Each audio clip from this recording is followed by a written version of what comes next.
This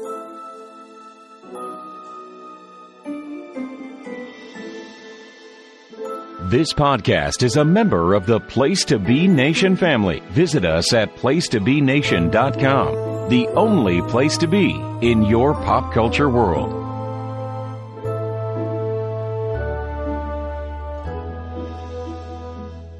Place to Be Nation. Welcome back to another wonderful, magical, fantastical episode of Bells with Books. I am part of your host here, because as I say it every time, I don't think I could do this alone. I could, but it would be weird. So I am joined forever by one of my best friends in the whole wide world, Bianca. Hello. Hello. Actually, I promised you I was going to start saying your name weird, and you said, please don't. Bianca. We discovered the Brits say Bianca different than Americans do, and they say Bianca half the time. And I told her I was going to start calling her that, and she was like, absolutely not. It's a no from me. It's a no. But the thing is, you would try to like clap back and be like Mirandia, and I'd be like, okay. You're the one with an I at the end of your name. I did not do this to myself. That's what I need to keep her. People out there who keep bringing up my name, I did not do this to myself. But now I've lived so long with it that I'm like, that is my name. Why did your mom put an I in there? Okay, there is actually an explanation. For the good people of the world, there are a couple of different reasons. I am named after a smush of a couple of people. One has to do with a book character. My mom read this book, I think, either right before she found out she was pregnant with me or in high school. And it's actually a very sad tale, but the daughter in the book, her name was Miranda, but it was spelled the traditional Miranda. And then I have an aunt who's like one of my mom's best friends. So it'd be like if I named a kid after you. And her name is Samantha. But then we had another family friend who her name was Randa, which is my nickname. That's what my family call me. And then my grandpa started going around telling everybody that I was my Randa. So to this day, by the way, my grandpa spells my name totally different than it's supposed to be spelled or that my mom spelled it. He spells it Myranda. My Randa. As in like I am his Randa. Yeah. But yeah, no, I'm named after like a combination of a book character and two people that were in our life. So it's spelled Mirandia, for those of you that don't know. But my name is Miranda. To go with that, though, my cousin, who I think sometimes she listens, so hey, Jess. When my cousin, she's a couple years older than me, and she used to tell everybody, she got my name so wrong when I was little, and she'd be like, hey, guys, Mindy had a baby. Its name is Veranda. And then, like, the next week, it'd be like, hey, guys, Mindy had a baby. Her name is Chatanda. Like...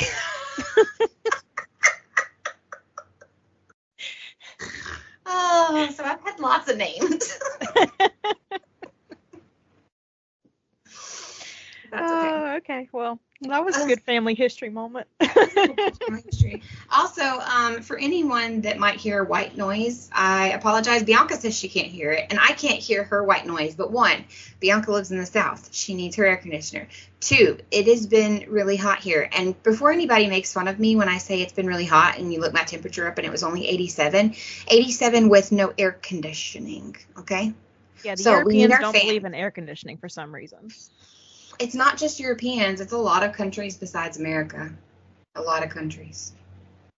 Well, we have it wanting to live in comfort. Yeah, we have it in like hotels and stuff, and like department stores, like when you go to the mall, the individual store inside the mall will have it, but like the common spaces within the mall does not have it. I think people in America would riot. They would. Actually, I know someone that's over here visiting with like a tour group from America right now. And she was like, I hope you don't think I'm a complainer, but like, where's the AC? Hey, that's what Sabrina was saying when she was stranded at the Paris airport for almost a whole day. She said it was the most like stifling experience. She completely hated it. the worst airport in the world on top of that. No offense, but she was stranded there for like almost 24 hours with no air conditioner. Yeah. Yeah.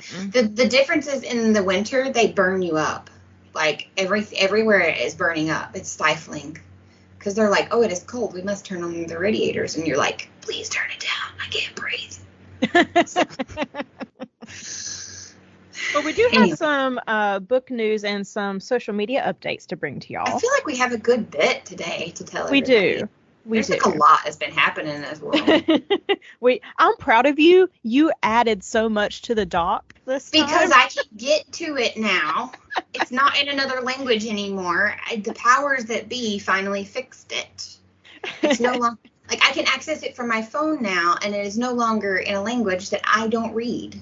Woo! So I can officially add things again. Bianca used to yell at me, guys, and I'd be like, hey, we need to talk about this in the podcast. She'd be like, put it on the doc. And I'd be like, you know darn well I can't add anything to the doc. Well, I don't know where you are. You could be at home. Usually when I find something, I'm not. Or I'm laying in bed, and I'm like, it is 2 a.m. I cannot add anything to the doc. But I can now. I can now put things on the doc from my phone. So there's a lot. So you may regret this. You may regret me having the ability to access the doc from my phone again. Well, first and foremost, we are getting a colored Kindle coming out next year. Whoop, whoop, whoop, whoop. Which I've actually never owned a Kindle. I owned since I used to work at the Barnes and Nobles. I had many a Nook, but I've never had a Kindle. I had a Nook first because they were first. The Nook actually came out before the Kindle. And I had the Nook color. And I know you worked there when I bought it. Yes. Yes. Because it's one of those things, like, Bianca and I for years were in the same places at the same time, even having conversations with each other, and didn't know each other. The internet brought us together. Yeah, so I had the Nook color.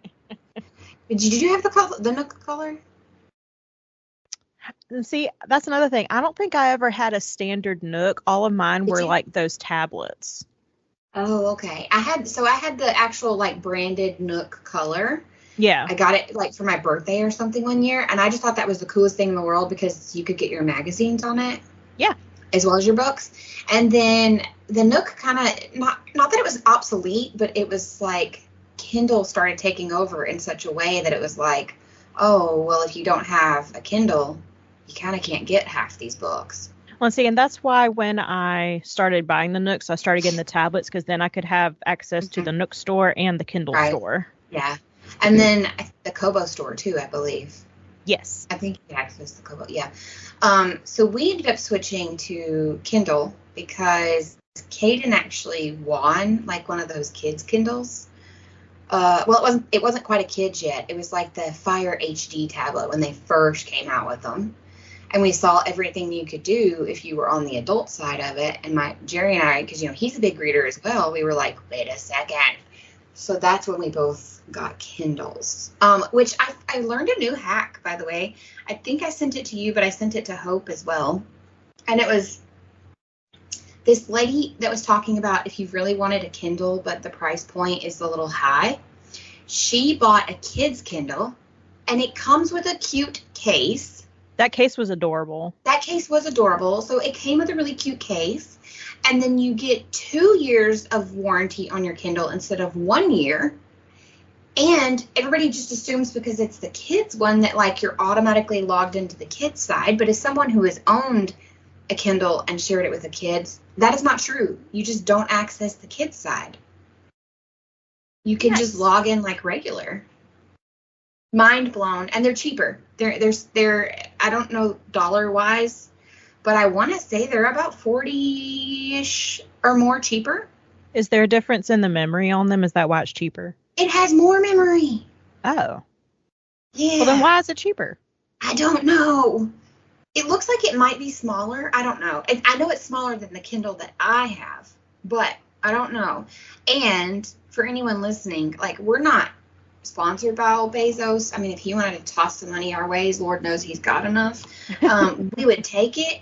But if you've been wanting a Kindle and that with that information I've just told you, and you don't want to wait till the colored one because it's not until sometime in 2025, check out Prime Day, which Prime is Day is coming up soon. in July. well, I guess it's 3 weeks from now. We're technically Yeah. recording this still in June, so. But it's July, like 17th, 18th, 19th, I think.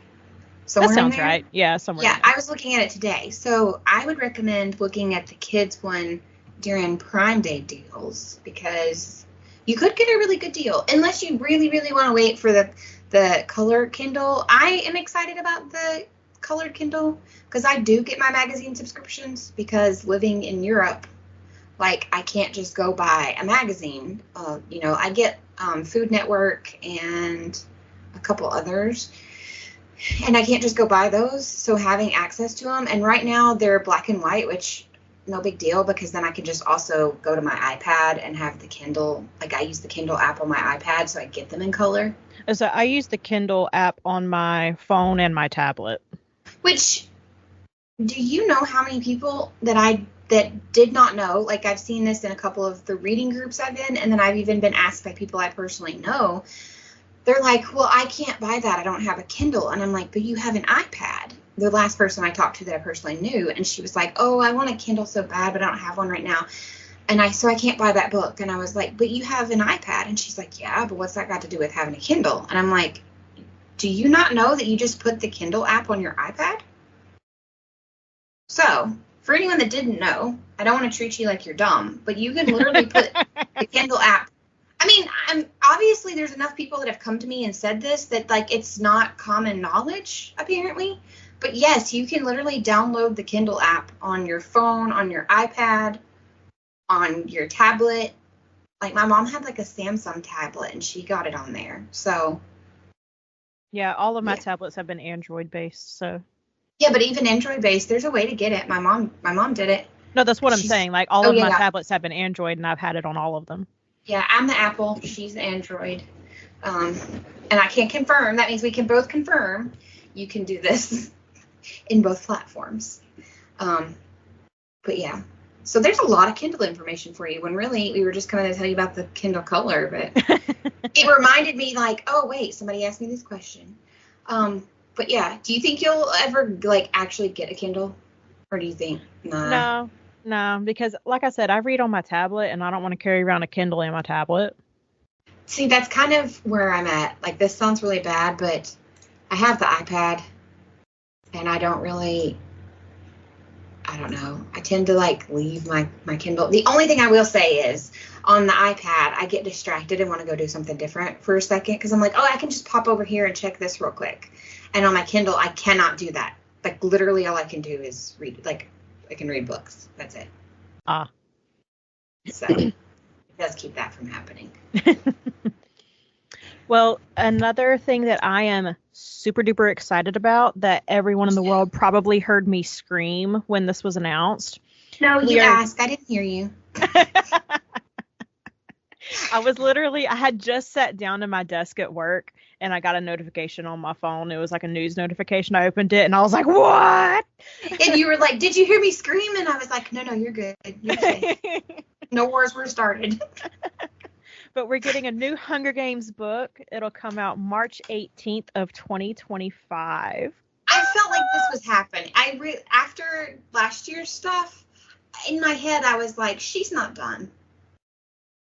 Well, Suzanne Collins, she has always said that she doesn't really write anything unless she has something to say, which I really respect her for.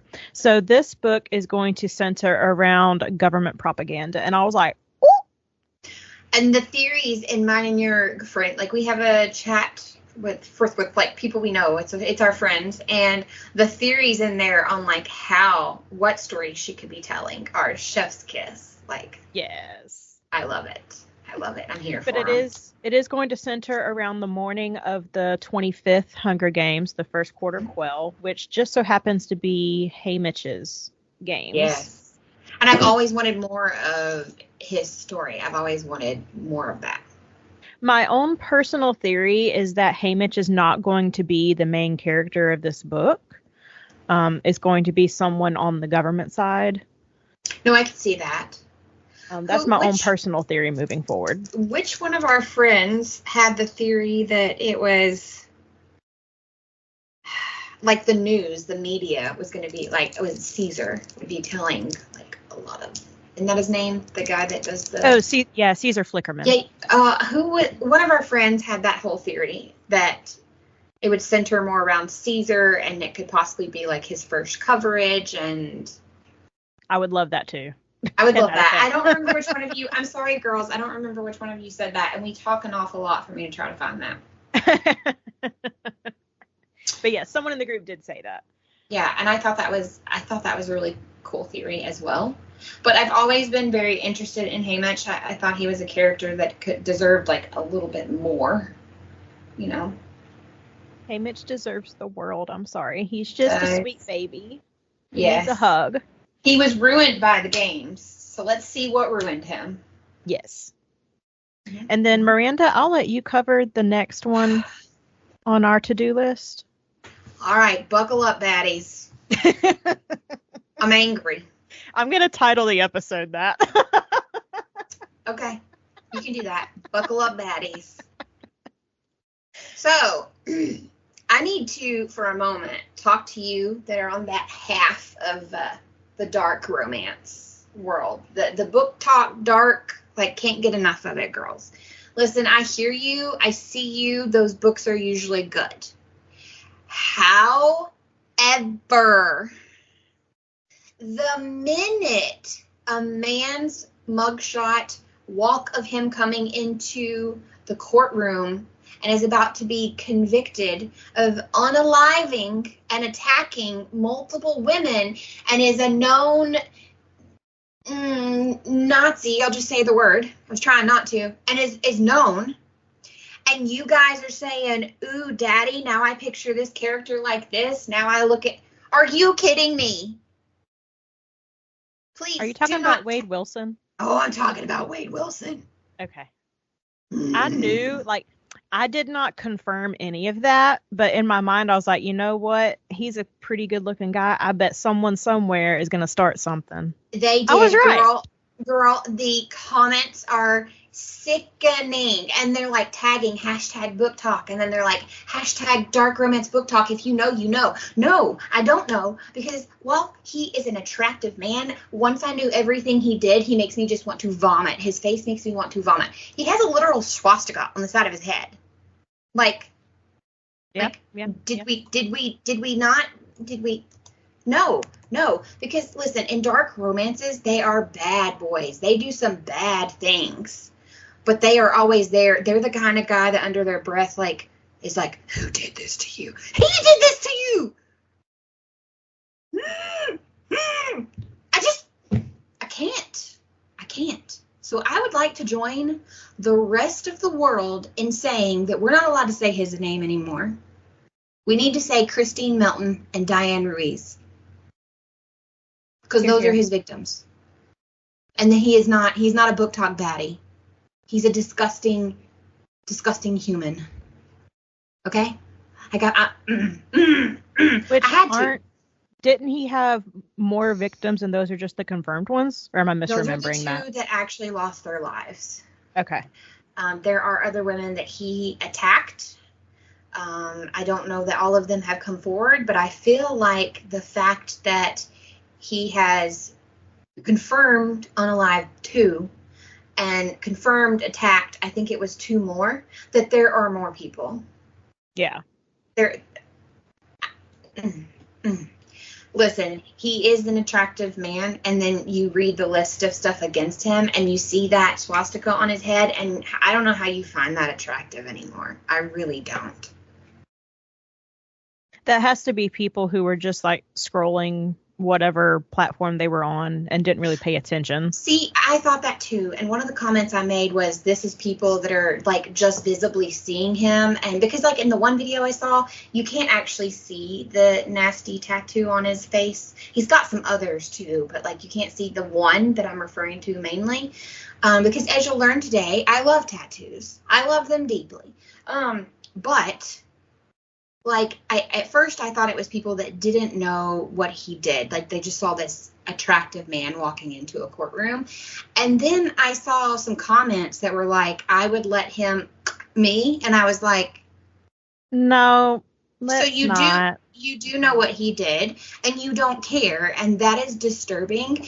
And then that makes people, and then this is what happens. These comments right here are why when a woman like myself says she does read romance or she does read smut, because I'm okay with calling it that, we immediately get looked at by people and are like, they look us up and down and they go, oh.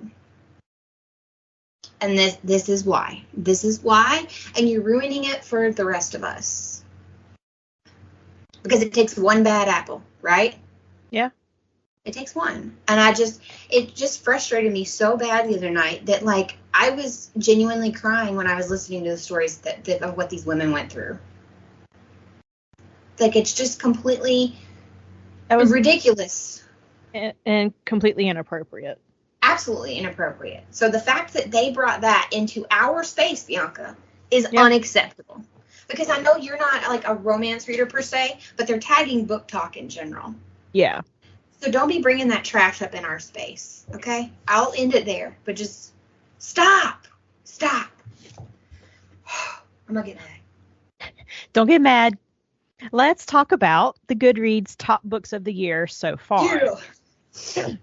So Goodreads put out a list of by the way, these will not be in the show notes. Bianca types everything else, so since there's a link to Goodreads for you to look at the list, she will include the link, but I'm not asking her to type out every single one of these.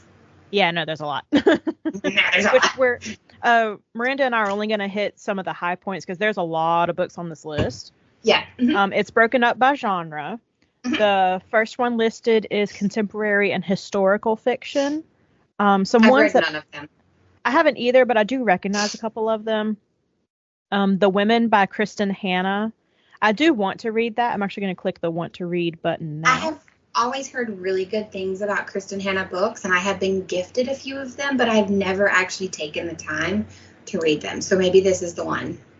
I've read one of them. Oh, wait, maybe I have read one. Hang on. But I don't remember which one. But I know I have read one of them. I just forget. I want to say, was it The Nightingale? Was that the one I read? Yes, you read The Nightingale, because I think we had this discussion on a much earlier podcast because we were talking about Firefly Lane. Yeah. I brought up Firefly Lane for some reason, and you said you had only ever read The Nightingale. Oh, yeah. Okay, I remember it now. I think it was before I started using Goodreads, because it was published like a hot minute ago. And I remember it being good, but I remember being bored somewhat through it. It's 2015, I think. Yeah. It's 2015. Yeah, so that was before I even started using Goodreads. I've been on Goodreads for a really long time. Let's see. Some others in this category that I wanted to mention. The Storm We Made by Vanessa Chan. Mm-hmm. It's another World War II saga. World War II is just popular. Listen, it's a hard thing, right? Because we know what happened in World War II, and it's evil. But there's a lot of, and I think it's because we're not so removed from it. Does that make sense? Like I don't hear a lot of people reading World War I stories, but I used to. So I feel like it's just, we're not that far removed from it. Like, it's easier to talk about, and we have so much history we can look at to write a historical fiction. Well, and I think a lot of people can just resonate more with World War II versus World War I. I think because some of the same issues of World War II are still prevalent today. Unfortunately. And I think that's why people tend to gravitate more to it in terms of writing historical fiction versus World War I. And I do really enjoy a good World War II historical fiction, or based on his history, like television shows, movies, books. I do really enjoy them. So yeah. The next category is mysteries and thrillers. Yes. Some of the ones that I'm interested in is First Lie Wins by Ashley Elston. It is a Reese Witherspoon book club pick. So everyone knows I love that book club, so I will automatically read anything from that. I've read some stuff I didn't love from that book club, but I've never read anything that I was like, this sucked. Exactly. The Teacher by Frida McFadden. I've actually never read anything by Frida, but everyone I know that has read that person, I'm going to assume it's a woman, has loved it. I need to get on that Frida train. Frida is, yes, female. And everybody's like, oh, you don't know about Frida? I love Frida. And I'm like, where did all these Frida lovers come from? Because I never heard, like, until I guess the last year or so, I had never heard from her. And she has a whole list of stuff that you and I would be very interested in. So I think she's another author that came about because of Book Talk, kind of like Colleen Hoover exploded with Book Talk. I feel like Frida did the same thing. I thought you read The Housemaid. Am I wrong? That's a No, I read The Maid. The Maid. Oh, yes. Nina, what's her name? Oh, yeah. Oh, crap. Anyways, no, I have not read The Housemaid. Okay, so that's who Frida is. She's the housemaid lady. And but everybody's like, oh, her stuff is so good. So I'm going to get on that right after I get past the 11 billion others. Another couple of note in this category is Home is Where the Bodies Are by Geneva Rose. We both read. Yes, we both enjoyed that one. Mm-hmm. The Heiress by Rachel Hawkins. That was a 5-star read for me. I think it was 4 stars for you. Yeah, I don't remember what it was. Something made me mad. And then One Perfect Couple by Ruth Ware. Yeah, because listen, Ruth Ware has never written anything. Like, she's another one I've never been disappointed with any of her books. Yeah. But I actually have to bring up one that you bypassed only because I just started it today. Okay. And it's called Listen for the Lie by Amy Tintra. Okay. I'm sorry, Amy. But I'm interested. Okay. Oh, that does sound good. I'm going to want to read on that too. The next category is fantasy novels. Mm-hmm. The first one is The Familiar by Leigh Bardugo. I plan to read that as soon as Sabrina finishes it because she has a physical copy, so I'm going to borrow it from her. I'm reading it at some point. I'm reading the one I just mentioned, but I'm also reading Clockwork Angel. Ah, yeah. Mm-hmm, mm-hmm. And I actually just started this next one at the gym the other day, The Book of Doors by Gareth Brown. I read about 20% of it while I was on the treadmill. I absolutely loved the first 20% that I read. I am definitely going to be finishing that soon. Nice. That's amazing. The whole concept, so I'm going to pause real quick. The concept of this book is that this girl is basically gifted a book that is full of doors. And she doesn't really like drawn doors, like art, like style drawings of doors. And she doesn't really understand why. And then one night she's just chilling at her apartment and she's like, man, I really miss being in Venice. She had spent some time in Venice, abroad, basically. And she remembers there was this little cafe in Venice and she vividly pictures it and she's telling her roommate about it. And she goes to the bathroom and she opens the bathroom door and there's the Cafe de Venice. Oh my God, I would love that. I was like, ah! And then some other stuff happens. But yeah, that's the first like 20% of the book. So good. I'm going to finish it. That's fantastic. Okay, a couple more in this category. The Tainted Cup by Robert Jackson Bennett. It's supposed to be like a Sherlock Holmes mystery type thing. Yeah, I immediately said want to read because it said kind of Holmes and Watson. I was like, I'm in. One of my favorite book talker / YouTubers, The Peruse Project. She read that, I think, either early this year or late last year. I don't remember which one, but she loved it, raved about it. Another one is The Warm Hands of Ghosts by Catherine Arden. I hoped you would mention this one because I was reading it. I was like, I must. She's the one who wrote The Bear and the Nightingale, and I attempted to read that book. I had an arc of it when I worked at Barnes & Noble. I could not get into that book for the life of me. Really? But this one sounds really, really good. So I'm hoping when I do finally pick it up, it will not be a disappointment. Are there any others in that category you wanted to mention? No. Okay. The next one is the romantasy novels. Yeah. We will, of course, mention our girl SJM with House of Flame and Shadow. You called her our girl. I'm so proud of you. Well, the collective Our Girl. not really my girl. She is the collective. It's kind of, she's the collective. Thank you. I love this book so much. A Fate Inked in Blood by Danielle L. Jensen. I've read that one. Absolutely loved it. Yeah. I couldn't remember. Oh, that was the one I told you where in the first chapter someone gets chopped in the head with an axe. Oh, nice. And then another one I want to read is When the Moon Hatched by Sarah A. Parker. Also heard great things about this book. It involves dragons, so I'm in if there's dragons. I love dragons. The next genre is sci-fi novels. The Ministry of Time by Kellyanne Bradley. I think that's how you pronounce her name. That is a Good Morning America book club pick. I read a couple of those. They were pretty good.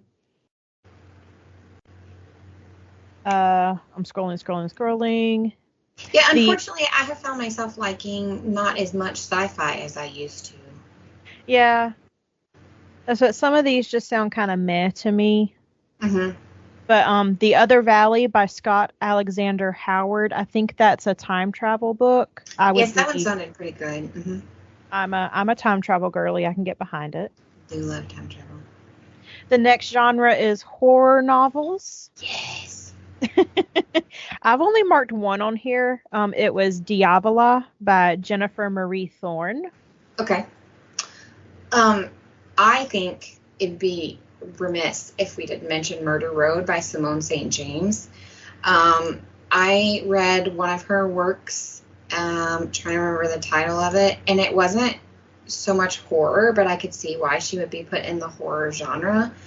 And it was the Book of Cold Cases. Oh, yeah. And that book gripped me in such a way that I feel like if I read more of her work, it's going to be like Geneva, where I just one click buy everything. So I highly recommend checking out anything by her. One book was all it took for me. I love her. Okay. Our next one is romance novels, and I recognize quite a few of these. Mm-hmm. Funny Story by Emily Henry. That's the only one that I haven't read of Emily Henry. I need to get to that one. The next one, our friend Kelly has been loving this author recently. She's read 2 or 3 of her books now. I've not read any of Abby or Emily, so. I need you to get on Emily. I didn't know that. Yeah. You have homework. I don't know about that. I've got so much.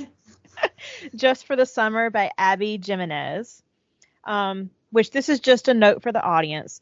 Abby's books, you don't have to read them in order, but they are part of one universe, so different characters pop up in various books. I have not read this. I have no plans to read it after knowing what happens in the middle of this book. But Bride by Allie Hazelwood. Yep, already bought it. Bought it the day it came out. The Paradise Problem by Christina Lauren. I just read my first Christina Lauren book. Was that last week? I think it was last week. I really, really loved it. It was so good. I always thought I've read some Christina Lauren, and I thought they were spicy. The one I read was not. It was Love in Other Words. I would say because it has flashbacks, so like part of the book is YA, and then part of the book is just like adult fiction, basically. Mm-hmm. I would the central plot is romantic, but it wasn't. The book dealt more with grief than anything to me. Okay, because I know I have read a Christina Lauren, and I could have sworn it was spicy. I mean, I'm not saying that they all. No, but I don't. I guess in my head, I thought they all were for some reason. But I can recommend Love in Other Words, so I'm gonna click Want to Read on The Paradise Problem just because I liked it. And then our next genre is young adult novels. I'm scrolling. Oh. The Reappearance of Rachel Price by Holly Jackson. Mm-hmm. You've read A Good Girl's Guide to Murder, haven't you? No, I need to. Oh, I thought you did. Okay. No, I was going to. It was like, I'm going to do this next, and then something else came up, and it just didn't happen. Gotcha. The Prisoner's Throne by Holly Black. Holly writes nothing bad. Well, see, I read one. I think it's the Prince one. What's it called? Oh, The Cruel Prince? And you hated it? And I loved it? I did not care for that. I gave it 5 stars. I think I gave it like 2, maybe 3 stars. So you didn't read The Wicked King that came next, did you? No. I gave it 4 stars. Which I also like Black. I like going into books kind of blind. So I did not know that it dealt with the fae and fairies, and I'm not. Oh, and I forget, you do not care for fae and fairies, and I absolutely love them. It's just not my cup of tea. Sorry, guys. Hey, speaking of tea, A Tempest of Tea by Hafsa Faisal. Yeah, I think that's how you say her name. I'm so sorry if it's not. I should look that up. It's the same person who wrote We Hunt the Flame, which is like an Aladdin retelling. Mm-hmm. So I definitely want to get in on that. Any others in that category you want to mention? No, that's it. Okay. And then we move on to nonfiction. Mm-hmm.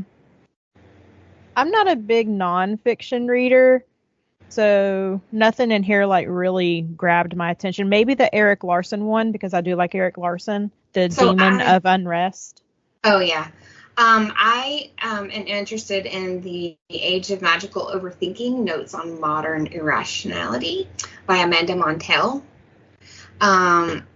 And then I'm kind of interested in Sociopath, the memoir by Patrick. I'm not sure how you say Patrick's last name. Gagne, maybe? Gagne, maybe?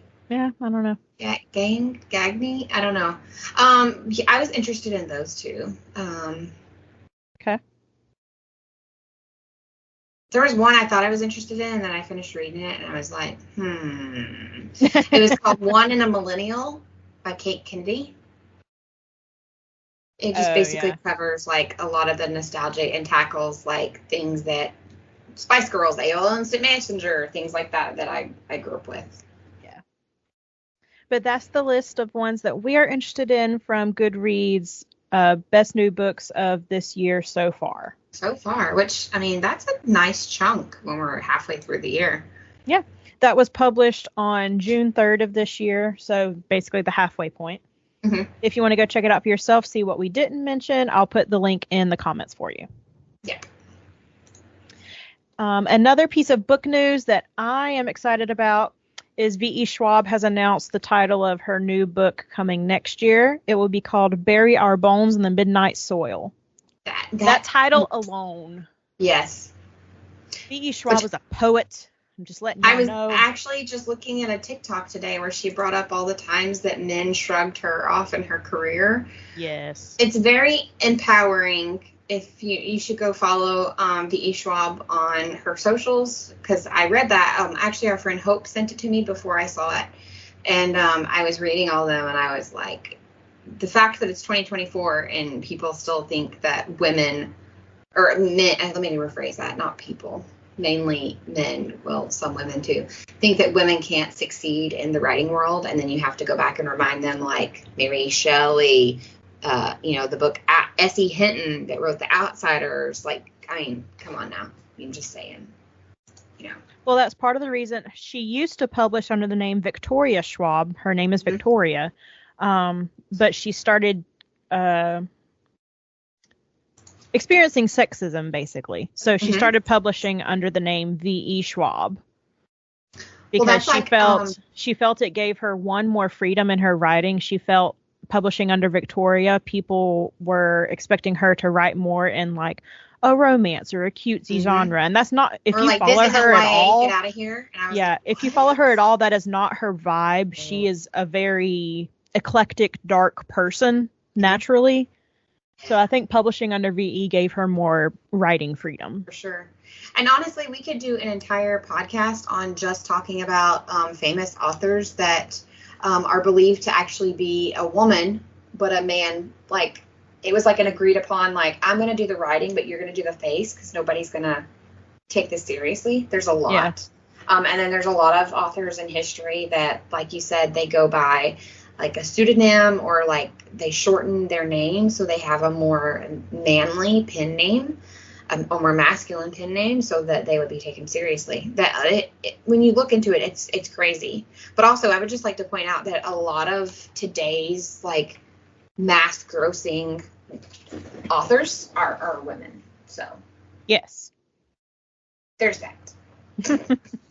So now we're going to move on to Adaptation Minute, which is probably going to be quite a few minutes because we have quite a few things to discuss. There's a lot that is happening. So first and foremost, along with the Hunger Games book announcement, we also got a movie announcement to go with the book that's coming out. I was like, my girl, can you breathe for a second? She knew what she was doing. And that movie, so the book is set to come out in March of 2025. The movie is coming out 2026. She want to give everybody time enough to read it is what she's doing. Yeah. But I'm glad she went ahead and announced, hey, we're working on this. It's coming. Yeah. The next thing is None of This Is True by Lisa Jewell is going to be adapted by Netflix. It's going to be a movie, and Eleanor Burgess, who was a writer for Perry Mason, has been tapped to pen the script for it. I'm very excited about that because I loved that book. That was a really good book. Mm-hmm. I'll let you say the next one.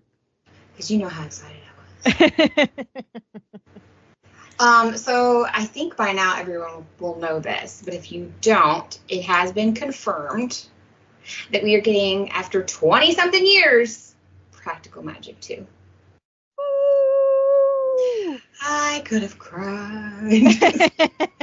Like, seriously, I was like, ah. There's no confirmation because, there are multiple books in the series. There's no confirmation if it will follow the books or not. They did do an interview because apparently the girls are coming back, right? But they're coming back. It looked like it was Sandy and Nicole are coming back as producers. Oh, they're not going to actually be in it? I don't know, and that's what I'm confused about because they're working on it, right? Like it's not like there's not a script or anything yet, from my understanding. And they did an interview with one of them. I'm trying to see if I can pull it up. Or they did an interview with oh my goodness, here we go. IMDb freezing up on me.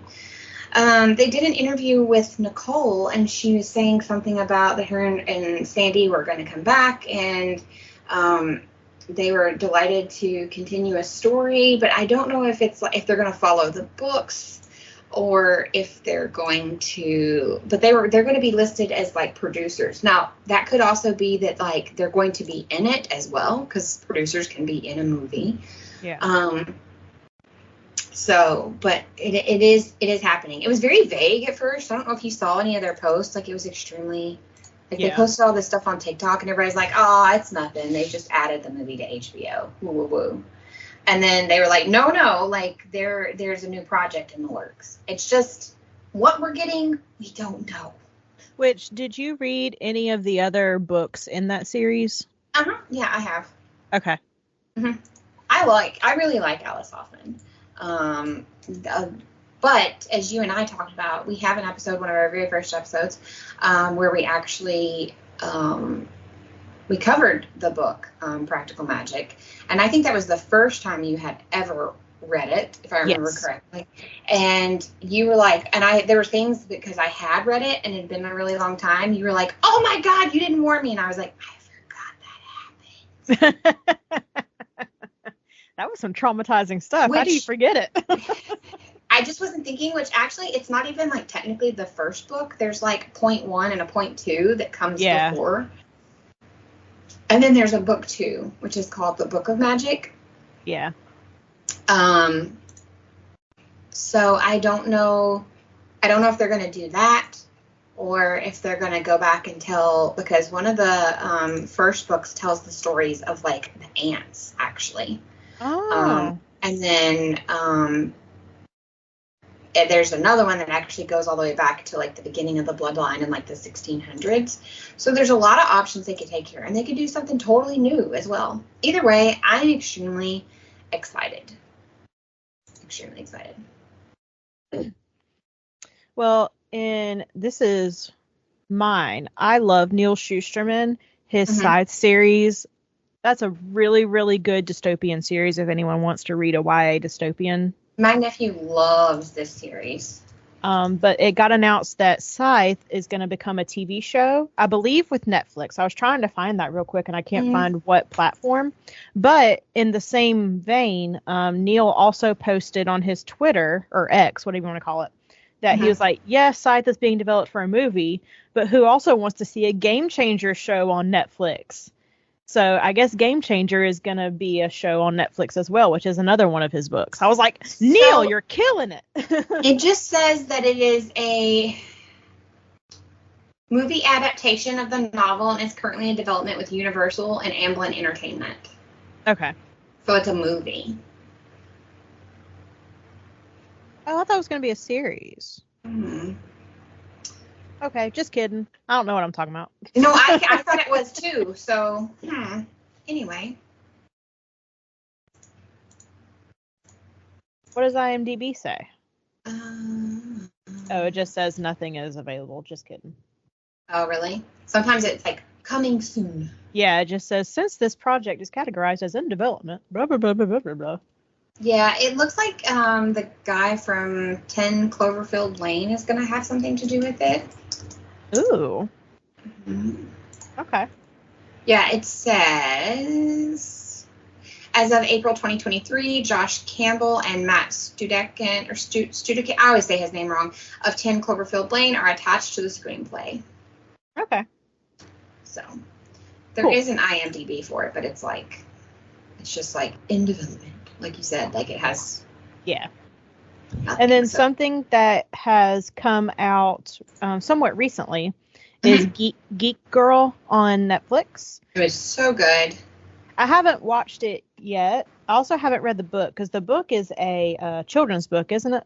I think it's a YA, maybe middle grade. Okay. Let me look. It's a series. I believe it's a series. I know I've read one of them. Yes, it's a series, and it is classified as young adult. Okay.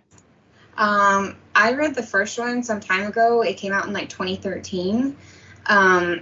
So obviously it's been a long time since I read the book. So as far as like how much it matches, I'm not positive. What I will say is the Netflix show is suitable for like younger kids too. Other than them like they talk about her going on, or she like goes on a date and there is a kiss, but everything is like, nothing is tacky. What I love about this series is the main character is actually autistic. Oh. And the actress that they had to play her is also autistic. Nice. You can see a lot of it in, and I think if I remember correctly, even in the book, they never, she never gets a label of what she is, but she does a lot of things like Kaden does, where, you know, overwhelming situation, you know, like being in a loud, overwhelming situation, like she's constantly like playing with things like with her hands or, but you realize it at some point. But she was fantastic. And like I said, this is like younger, I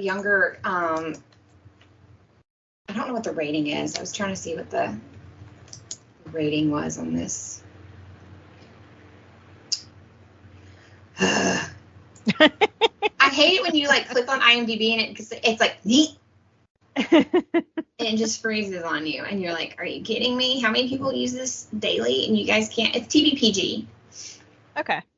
But yes, it is very good. And I was trying to confirm because I'd been told by like a bunch of people that the actual actor, Emily Carey, that plays Geek Girl, is autistic, and I'm almost certain that that was confirmed somewhere. Either way, she plays the young lady extremely well. But I mean, I hope she is. It's not, and people are going to be like, what? But like, if you're playing someone, I hope you have that so that you understand it. If that makes sense. Okay. Yeah. Like, I don't want somebody playing a person in a wheelchair if they're not in a wheelchair. That's like not right to me. Like, it's just. However, it was fantastic. I do recommend it. They're like 30 minutes a piece. It's PG, so you can feel comfortable with watching it around younger girls. And I think it tells a good story as well. Yeah. Cool. The next one is 1,000 Boy Kisses. Is in development at Netflix for a film. The guy who did The Perks of Being a Wallflower, Steven Chbosky, he's going to be doing this one. And I loved Perks of Being a Wallflower, so I'm excited for that. Did you read The 1,000 Boy? Oh, sorry. I was going to ask if you'd read it. No, I have not. I haven't either. Okay. But I've heard nothing but good things. Like, I've never heard a bad review about it. No, I haven't either. So I might have to look into that one. And then I'll let you do the last one. Real quick, is 1,000 Boy Kisses YA? Let me check. I'm pretty sure it is. I think it is. I don't care. You know, I like a YA, but... Yes, it is YA. Okay. It was a Goodreads Choice Award nominee for Best Young Adult Fiction in 2016. Nice. I've seen the cover. Like, I can picture the cover. I've seen it like 1,000 times. Yeah, it's all over Book Talk. Mm-hmm. And then I'll let you do the last one, Miranda. Okay. So it has officially come out. It started June 28th. It's called Wandla. It is on Apple TV. It is fantastic. It was kind of sold to me that if you like Alice, or like Alice in Wonderland, or even like Wizard of Oz, you would really love the vibes of Wandla. Oh my God, everything tonight is just like not working. All my tabs just closed on my computer. I don't know what is happening. Don't get mad at the computer. It'll be okay. The internet, it's just... Dang you, Bezos. Just going to blame Bezos. Anyway, The Search for Wandla is the name of the book. It is a series written by Tony Dieterlizzi. He is fantastic. I've talked about Tony and his works before. He's amazing. His beautiful, fantastic wife is how I found out that this show had officially been picked up. He also is part of the team that did,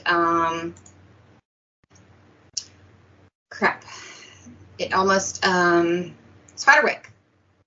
Oh. He and Holly Black actually did Spiderwick together. And if you remember, they had done an adaptation of it, and then they were like, never mind, we're not picking it up. And another place was like, just kidding, we will. So big couple of years for Tony over there. Congratulations, sir. So go check that out. Highly recommend it. I read these books several years ago. His first book, the first book in the Wandla series came out in like 2009. I didn't read it until several years later. I was at the library with Caden going through stuff because I think it is middle grade. It gets the mark of middle grade and young adult. They're pretty thick. So I could see where it would be right there on the edge. Like the book one is like 484 pages. Ooh. So for a middle grade, that's kind of hefty. Yeah. But then again, we have to stop and realize like Harry Potter is actually middle grade. So it's like adventure. Anyway, it's fantastic. The main character is like 12 years old, so maybe that's why it's kind of middle grade.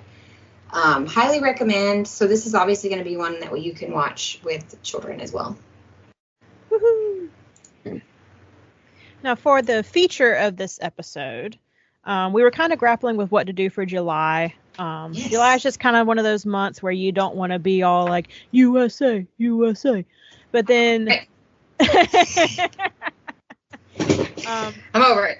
But we were like, what constitutes like a summer novel? So we were like looking at like what is celebrated in July besides Independence Day for Americans. We didn't want to do beach reads again. We did beach read last year, and we were like, we don't want to just like keep being like beach read. Especially since I did not like my beach read last year. No, you did not. You were like, this is not a beach read. So we actually looked and we saw that July 17th is National Tattoo Day. So we were like, ooh, we can do something with that. Absolutely can. So we found this book called Painted People by Matt Lodder, and it basically goes through the entire history of the world where it revolves around tattoos up till present day.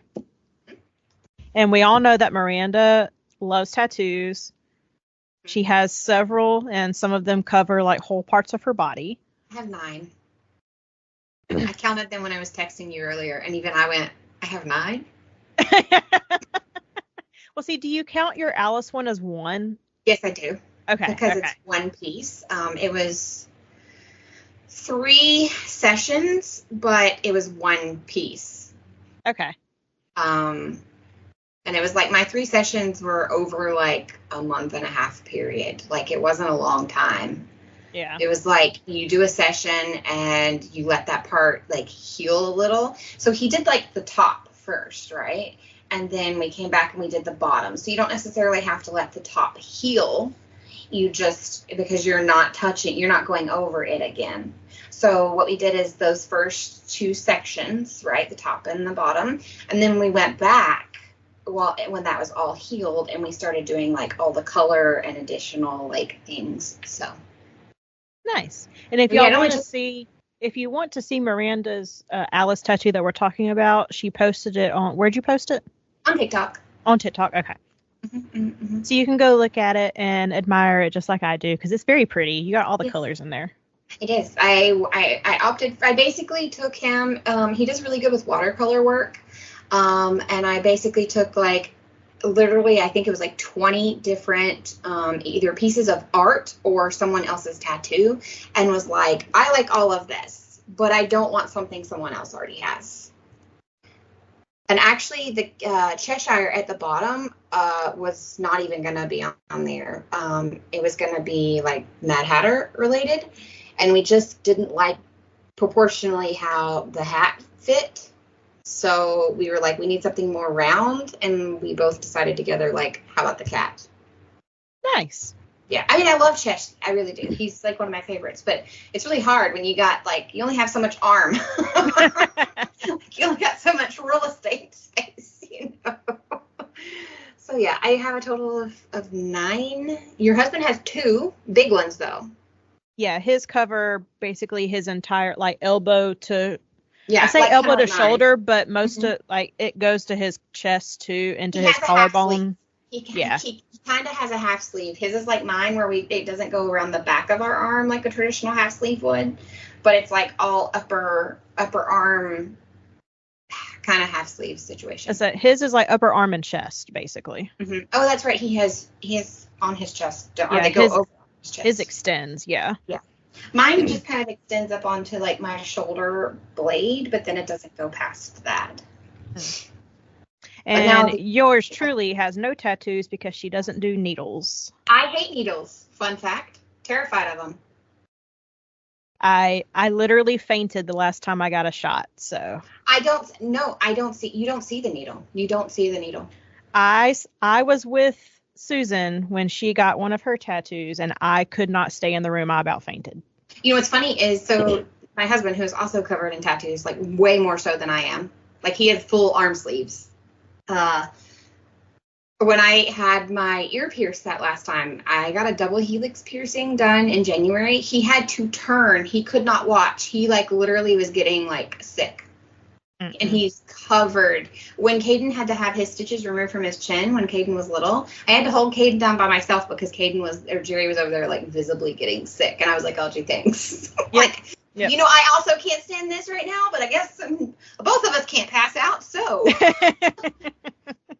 Well, anyways, so we found this book, Painted Actually, People. I think you found it. We were like researching like together one night, and you were like, what is this? And I was like, I don't know, let's do it. And I literally like one-clicked it. Like, without looking it up, I just one-click bought this thing when she was like, what about this one? Well, I got it from the library. And we also discovered that this book has different covers as well.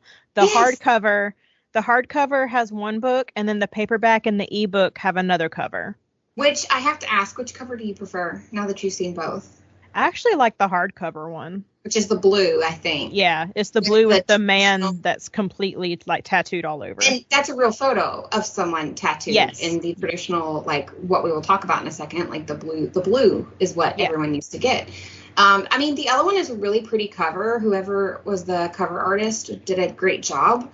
It's basically a red cover with the title and the author's name, but then it has like artwork of what would be considered traditional. If you're familiar with tattoos, it would fall under what's called traditional tattoo style, because I actually have friends that have like almost that identical tattoo on them, and it's beautiful work. But I think for the portrait that they were trying to paint throughout this book, the blue cover makes more sense to me. Yeah. So the way this book is set up is that it's set up in parts, and then within each part is different chapters. It was a very easy read. You could easily pick it up and put it down at any time. And the chapters are essentially stories of different of the history of tattoos and how they were perceived and who had them and who didn't. And I also really liked the quotes before a lot of the chapters. Yes. So we're not going to go like we normally do. We're not going to do a full deep dive into each and every chapter, but we'll just pick some starting from, obviously, part 1 is like the earliest known tattoo stuff up to modern day. And we'll just pick and choose some that we thought were interesting or something that stuck out to us. So in the introduction, it basically goes through like what tattoos mean for individuals and cross-culturally. So tattoos can demarcate cultures from one another, so that if tribes of people way back when were living near each other, their individual tattoos could designate, oh, they belong to this tribe or they belong to this sect of people. Which I'd never really thought about it that way. And I was like, oh, that's pretty cool. And then I'm going to skip a little bit and just go straight to chapter 1 because each part also has its own introduction. So in chapter 1 is titled Crosses and Dashes. Otzi the Iceman is the oldest mummified European man and the oldest tattooed human body to be identified. Yes. He was found in European. I would like to add that because a lot of people, Matt even talks about this throughout the book where they talk about everybody just assumed it was like natives. I hate using this word, but like native savage people. And then that's actually not the case, at all. No. He was found in the Italian Alps close to Austria. Yep. He has 61 discrete lines all over his body, primarily in tally marks and crosses. Scientists think they were created using a pigment made of soot and ash. So his skin would have been cut, and then the soot and ash mixture would have been like compacted into his skin, and it would have made the tattoo. Which is kind of like the stick poke. I don't know if you're going to talk about that yet, but like that is actually coming back around. I don't know if you knew that, but like when I went to the tattoo convention a couple of weeks ago, there were a couple of girls that I loved their work and I wanted one. And then when I went up to the table to like talk to them more, like it actually, like one of the girls, she flat out said like hand poke tattoo. And I was like, nope, I'm out. I'm out. Like that is beautiful. I even stood and watched somebody else get one and was like, oh, I don't think I could do it. Nah. I probably could, but like in my mind, I cannot. So.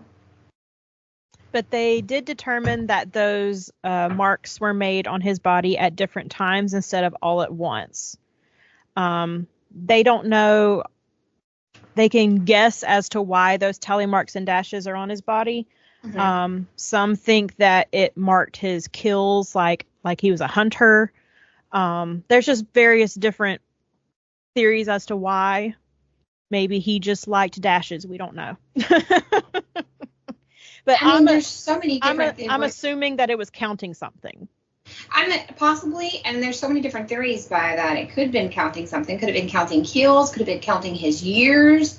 Could it have been like, I know people immediately want to go to like, oh, it's people he killed or things he killed. But like, I don't think it necessarily has to be that. Like, we just go back to that time and just assume that it is. But there could be so many explanations to like that. He could have been like, this is a little far-fetched, but he could have been like doing his traveling and been like, that's a beautiful flower. One. You know, we just don't know. Like, I don't know. I'm actually going to go over quite a few of these first ones just because I feel like they were pretty cool. They were honestly the best. Like, yeah. In truth, like, I loved the whole book.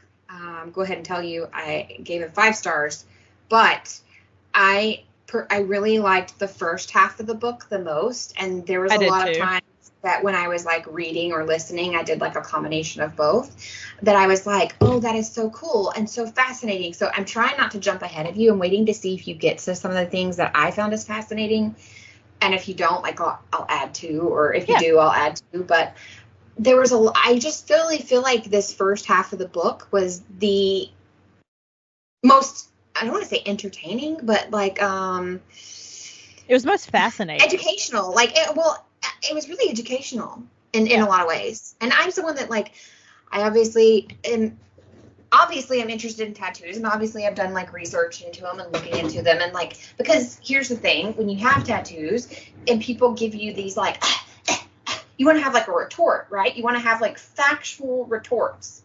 So I have looked into stuff, but the things that Dr. Matt Lodder taught me, which, by the way, boys and girls, he is a doctor. Yes. And there is a YouTube video you can go watch called Painted People, An Untold History of Tattooing, that he talks about his book, and he talks about like some of the different things in the book. Very fascinating. I don't remember. It's not very long, I don't think. But anyway, there's more information out there from Dr. Matt Lodder, and I feel like, I know in the book it doesn't say doctor, but I feel like he's earned that. Wouldn't you say? Yes. He gives a lot of information. He gives a lot of information, and you can tell he's extremely passionate about this information and making sure that it comes across correctly. So I really appreciated that. So chapter 2. Listen, it's a fantastic book. I'm just messing with you. Chapter 2 is about Raging Bull. He's nicknamed the Ghibelline Man. He has another nickname, Ginger, because he has shocking red hair. He was believed to be alive around 3300 BC. So that's how old this man was. And he lived just before the first pharaoh came to power in the Egyptian region. Mm-hmm. He had a smear of dark green on his left arm, later revealed with technology to be an image of a 2-horned animal.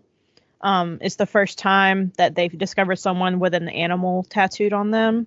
And then a woman was also discovered nearby with a tattoo, which was also considered a rarity. Women in that time frame, in that region, were never recorded to have tattoos. So finding one with a tattoo was like, bam! Oh, this is new information. Yeah.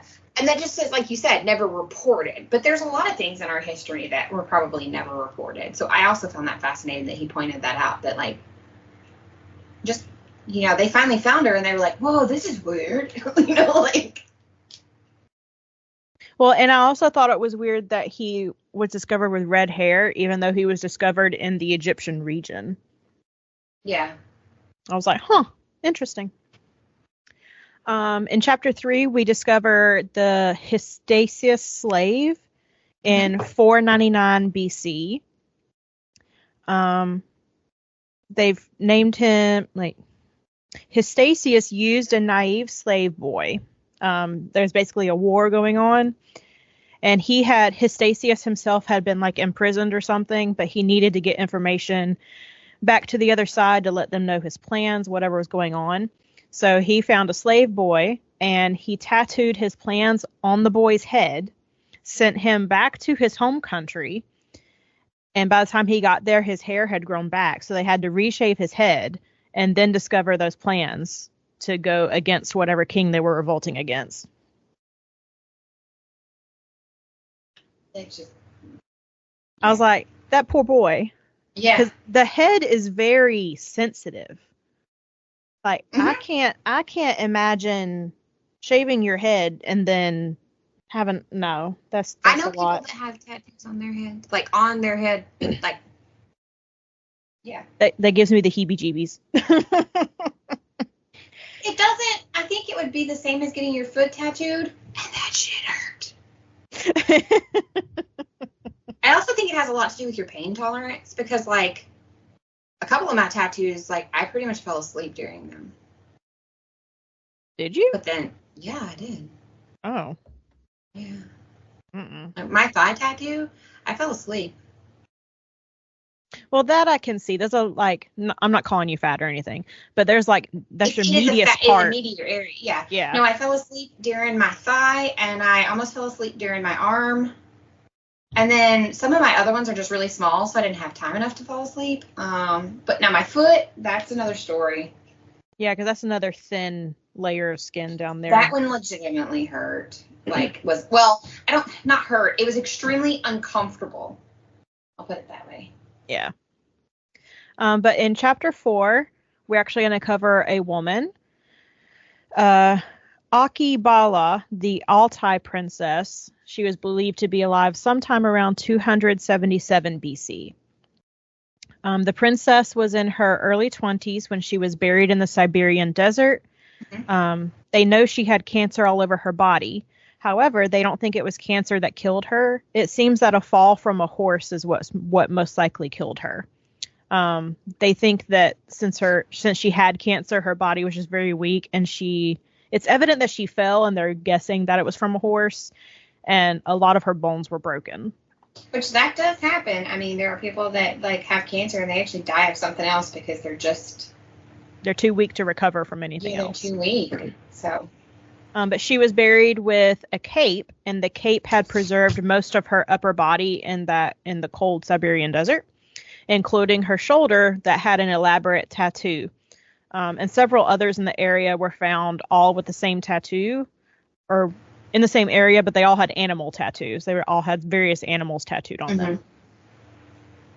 And that's basically part 1. It's called Tattoos from the Ancient World. Mm-hmm. Part 2 is tattoos in the early modern world.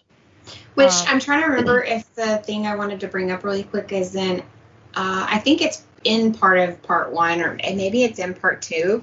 But what I found fascinating, and you'll be able to correct me, because it also, not that it was bleeding together because it's defined like time periods, but I just don't remember right now which one this was talked about. But they were mentioning, like, it's possible some of the marketings, like, were done for medicinal reasons, like therapeutic reasons.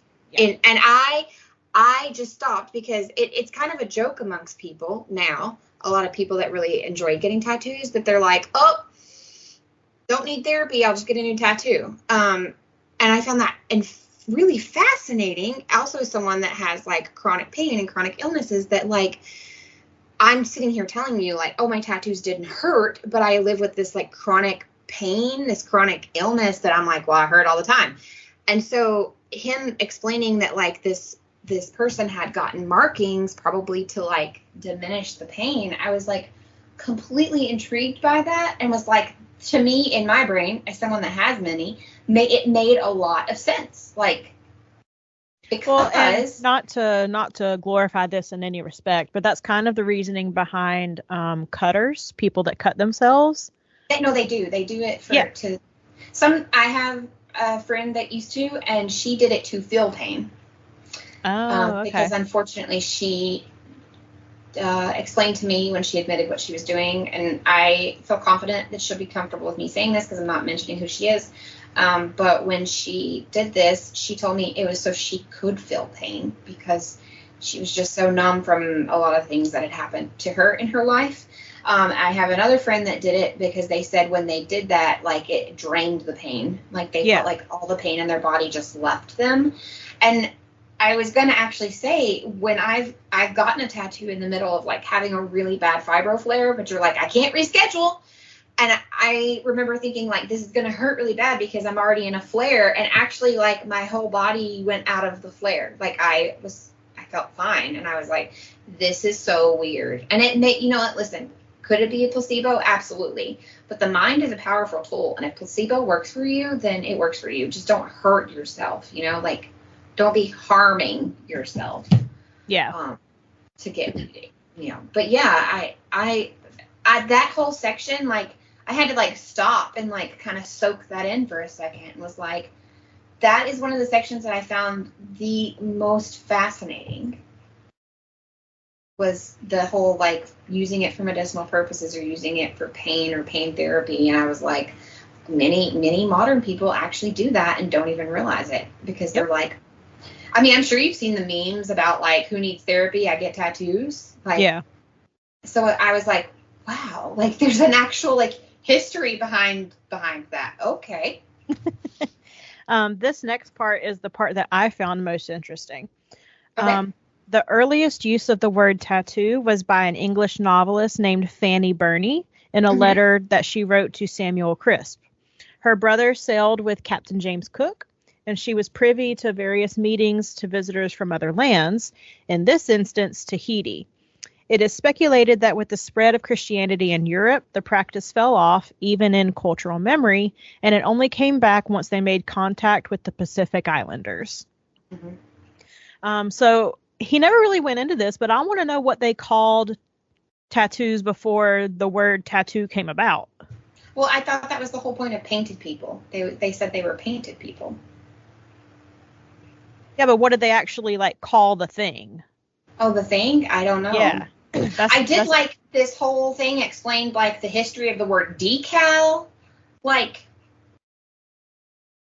when they were like breaking down the word like tattoo, and then the later in the book he talks about how like where the word decal came from and how we didn't have it before, and yeah, it was like a history of words too. It's fascinating. I just want to know what it was called before it was called tattoo. Like what was it never really went into it, and I was like, I need more information, sir. Dr. Matt Lodder, could you please answer this question? But yeah, so it's speculated that with the spread of Christianity in Europe, people stopped getting tattoos, whether it was for personal conviction or religious reasons, whatever. So the practice fell off, and it only came back once they made contact with outsiders. So I tried to Google, and of course we just get the history that Lodder already explained to us, which is from the Tahitian word tattoo, which is T-A-T-A-U. But I see what you're saying is before we learned about the Tahitians, we already had tattoos. So what were we calling them? Yeah, that's what I want to know. Yeah, I'm still trying to find what was it called before it was called a tattoo. That's. I mean, I don't know how else to Google that. That's what I put in. But yeah, I don't know. So the next chapter we go to Asia. We have. I'm going to butcher these names. I apologize in advance. I'm going to say Ye Fui was a very loyal Chinese general, and as a young man, he had his mother tattoo serve, nation, utmost, and loyalty on him. And he was just very committed to, he was very patriotic Chinese man, basically. Yeah, and she didn't want to do it because she didn't want to hurt her son. Yeah, but he was very insistent, so he's like, he has gone down as like the most famous Chinese general in history. I think, but you know what? Asking his mother to do it, I think, was a representation of like just what all of that meant to him, though. Honestly, yeah, they didn't explain that, but like to me, I felt like it was like a deep thing that he was like, no, I want my mother to do this. Like, yeah. We know Marco Polo had various tattoos on him, and he had, he was like the conqueror of Asia, basically. And then in ancient China, tattoos were used to mark prisoners and debtors.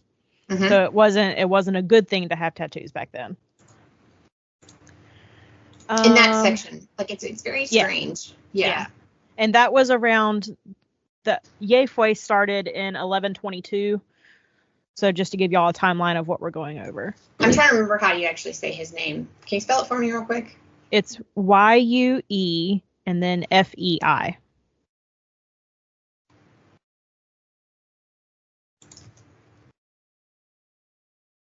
Because I think I don't remember. I think you're pretty close. How to pronounce. I love this website. Yufei. Okay. Yufei. I was close. You were very close. But you're always like, I don't know how to do this, so then I look it up. let's see. Then we have Arnak, Arnaq, was the first tattooed American to set foot in England in 1577. She was a woman. She was also Inuit, and she lived off an island off the coast of Canada. It was basically talking about culture. Tattoos in her culture were used to distinguish not only gender, but also social roles in the community as well. Mm-hmm. And that was in the year 1577. Which he talks about this in this kind of time frame, but then he talks about it again later in the book.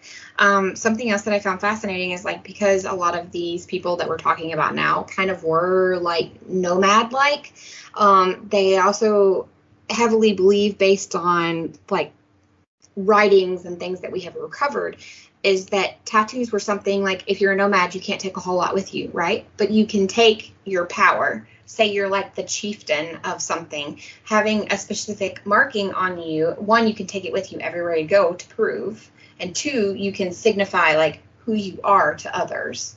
And I found that really, he talks about it again, and I'll bring it up, but it's like, basically, it was their belongings. It was like how we take our household goods with us. It was like their thing. This is mine. Yep. Another Native American captured and sent to England was named Cacuanek. In around the year 1768, she had what was known as skin stitching, a technique that resembled embroidery. So not necessarily tattoos, although the art of tattooing was involved in that. Hers was more skin cutting and stuff like that. One of my favorite chapters was chapter 8. It's called Pricking Various Figures on Their Flesh with the Point of a Pink. Jane White and Mary Cunningham and the 40 Thieves in the year 1837. So we're getting a little bit more modern day here. Yeah. These two women were caught robbing a man, and they were part of the gang called 40 Thieves. This cracked me up. Like, it's not funny, but I was dying. I was dying. They were a gang of, quote, tattooed miscreants. And That's why I was dying.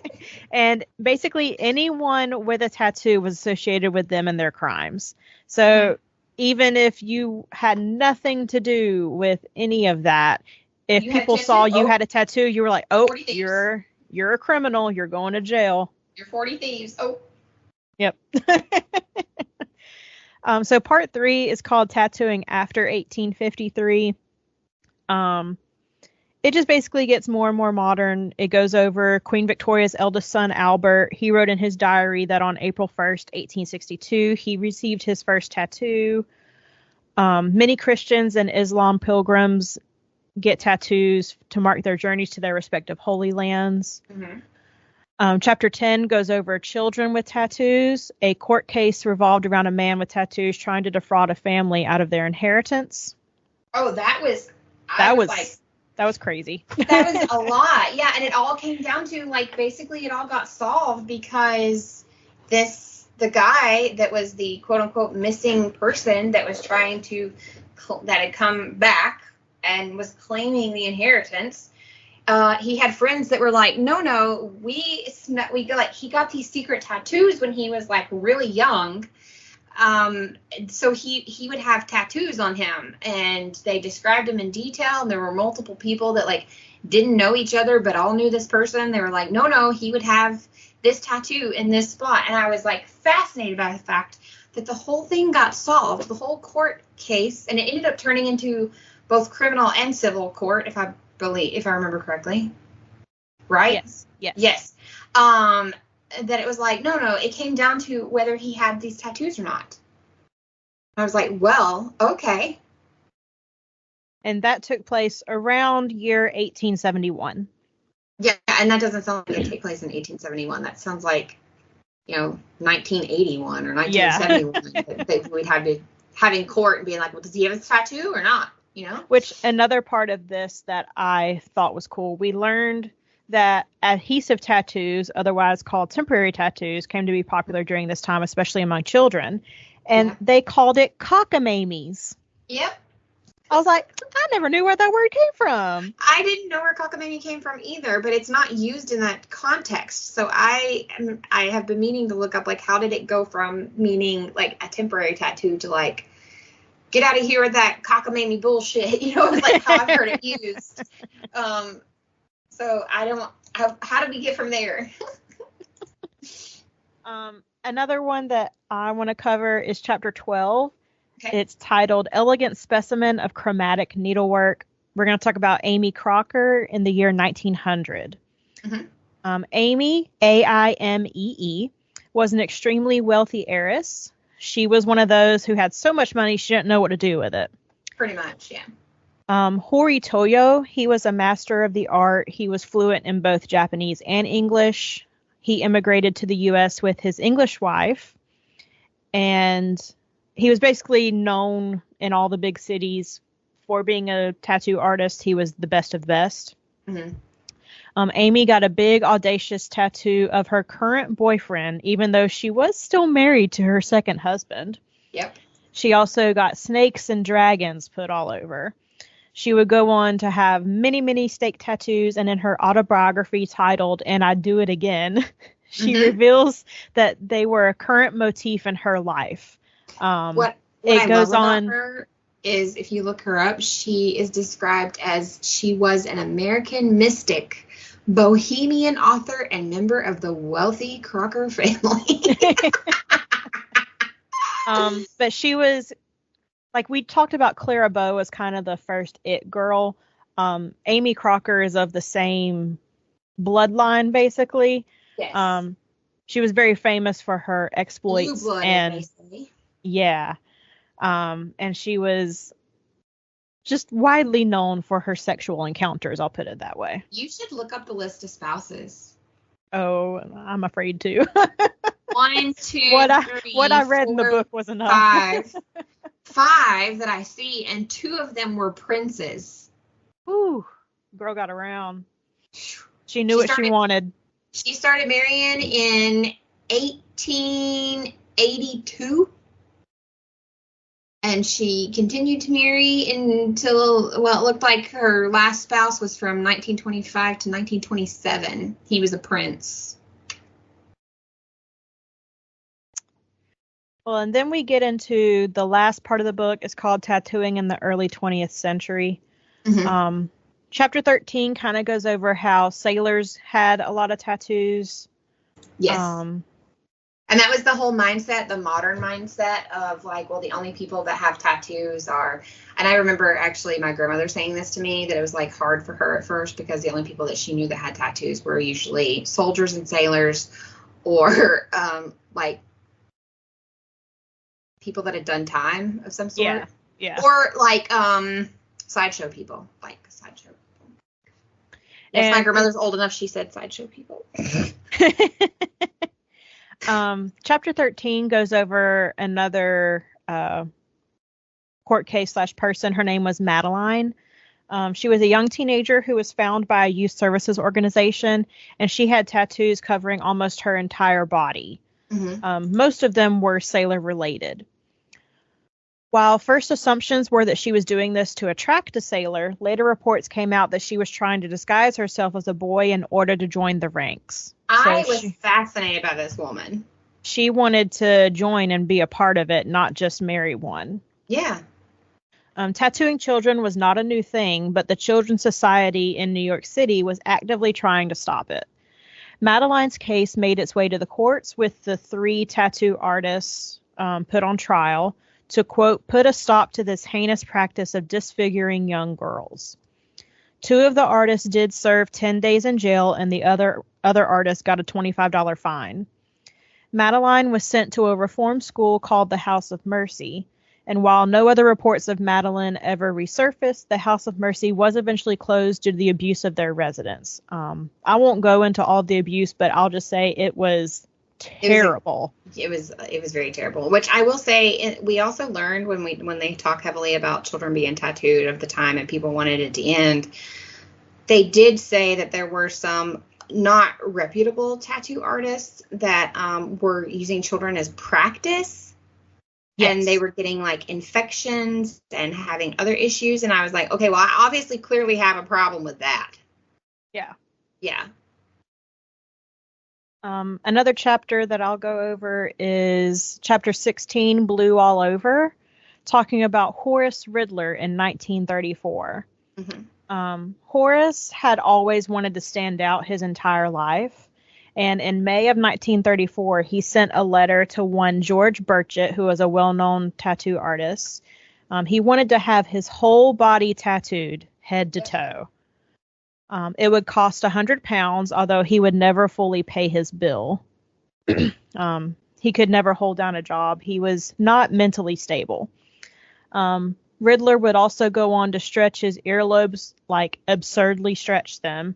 He would was also the first person to do like gauges in his ear, or that we know of to do gauges in his ears. Yeah. Yes. And there's tons of pictures of Horace on the internet if anybody's interested. He also pierced his septum. He did the big. It was huge. Yeah, it's huge.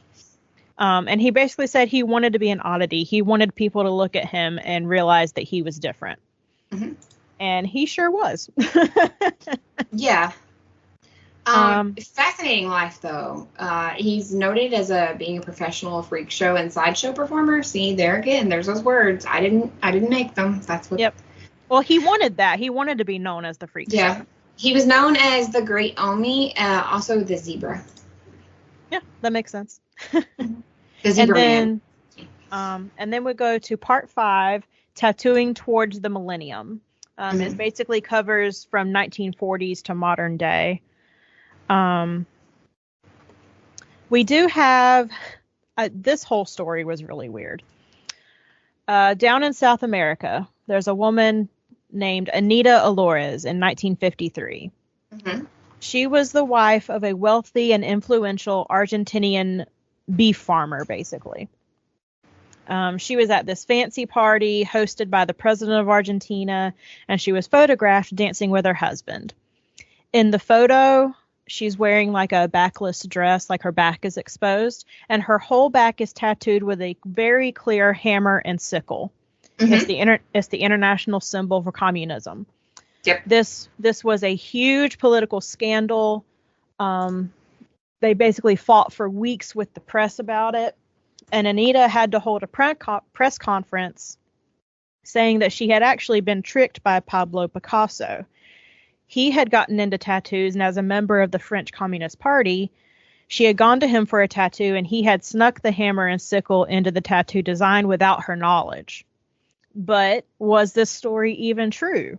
According to historical records, Anita and her unnamed husband never even existed.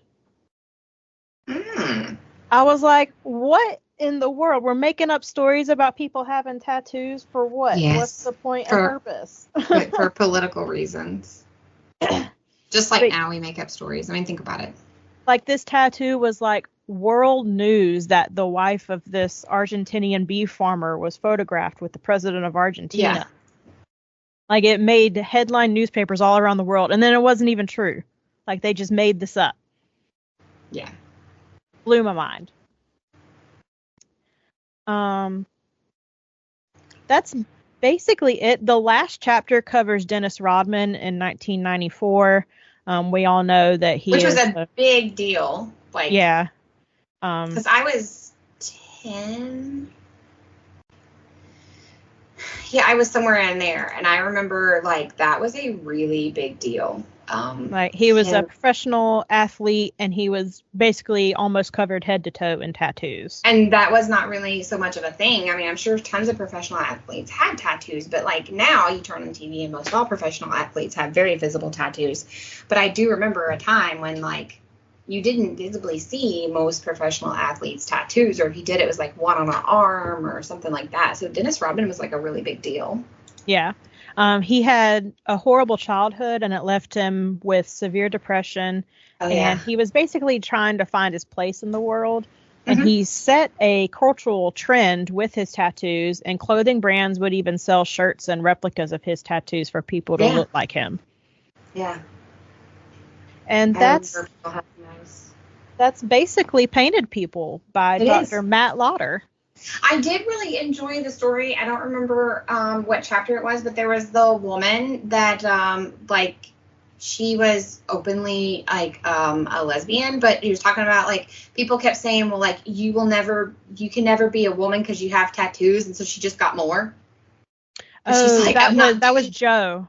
Yeah, she's like, I'm not doing this for you. Like, okay, yeah, that was chapter 15, Hurt Like Fun, talking about Joe Carstairs in 1925. Yeah, I loved her moxie. I loved. She was very plucky. Yeah, she was like, you know what? I didn't do this for you, so guess what? I'm gonna do even more because you don't tell me what to do.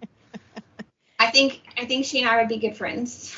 But there's a total of, there's like basically 21 chapters. There's like 20 chapters and then like introductions and conclusions and all that. Yeah. So obviously we didn't cover them all. Feel free to go pick it up for yourself. It's a very fascinating read. I enjoyed it, and I'm not even like, ooh, tattoos. Like, that's not me.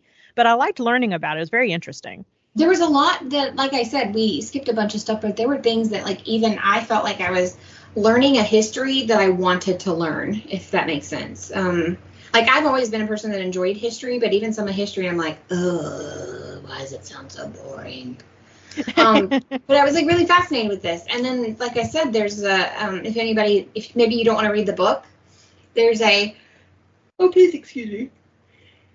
There's like 47 long minutes, I looked up, thing on YouTube that actually includes Matt Lodder, who is a fascinating human in his own right.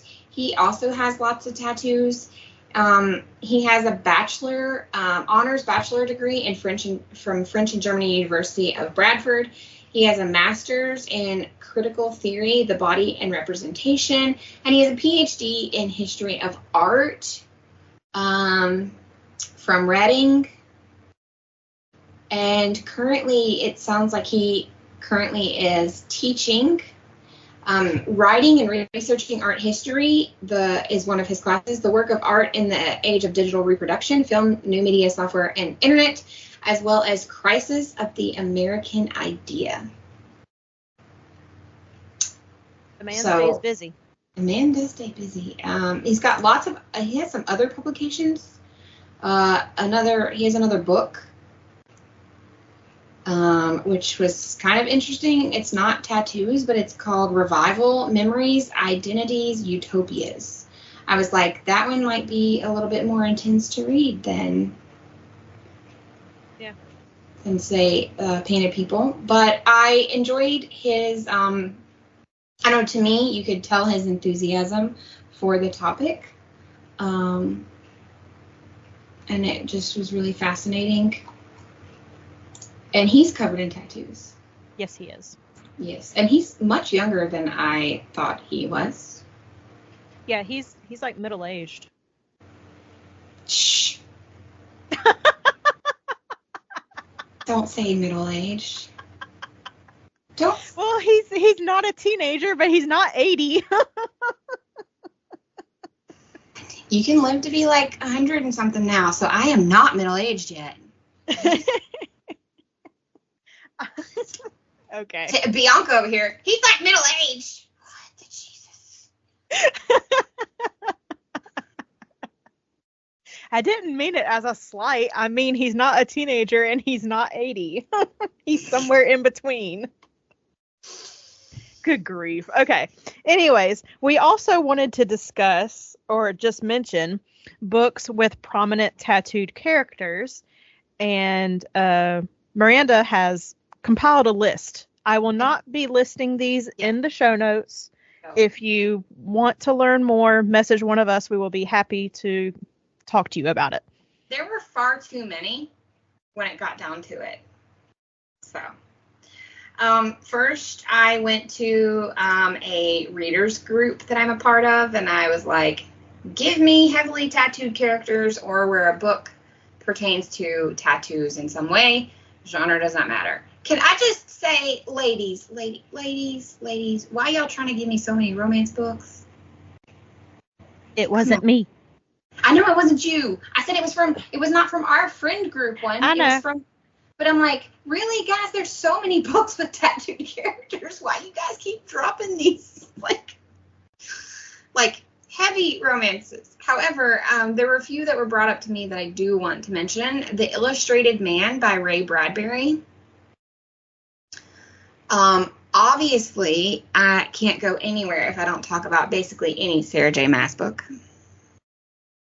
I mean, who am I if I don't mention those? I have not read them, but I've always wanted to. But the Crave series by Tracy Wolff, which there's some controversy going on with that. I need to do some more investigation on before I dive into that. But I'm gonna send it to you so we can figure that out. You sent it to me, and I was like, I need to watch this later. Yeah, it's a lot. So maybe next time we will figure out what that is.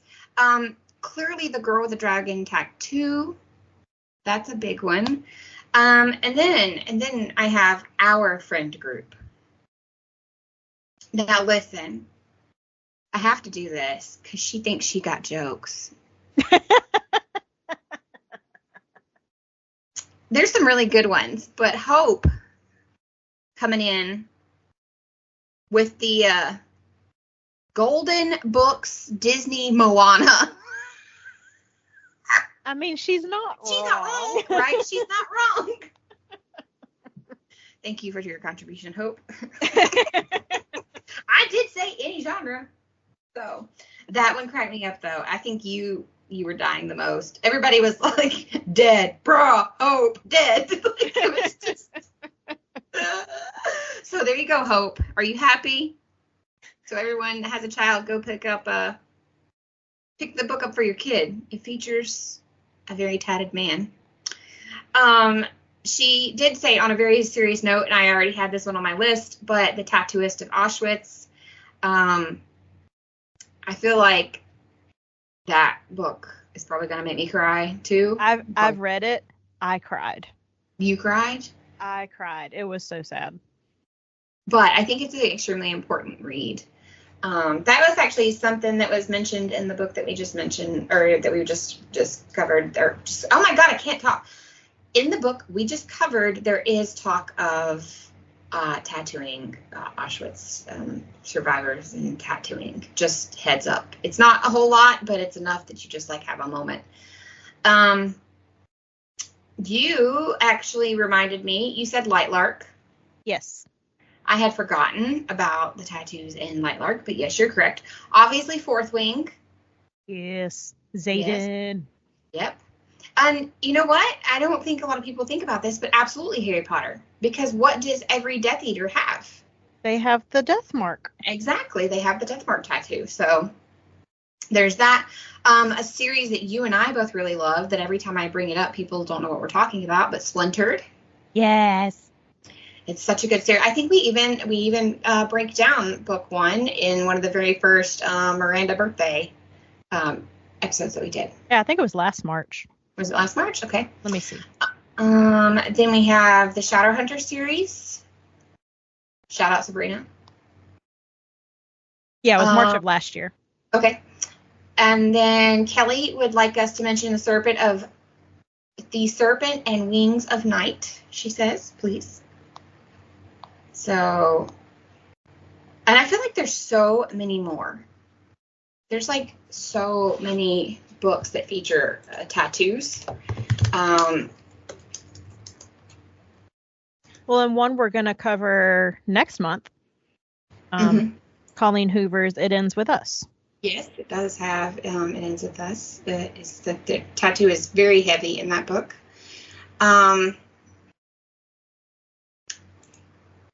Let's see.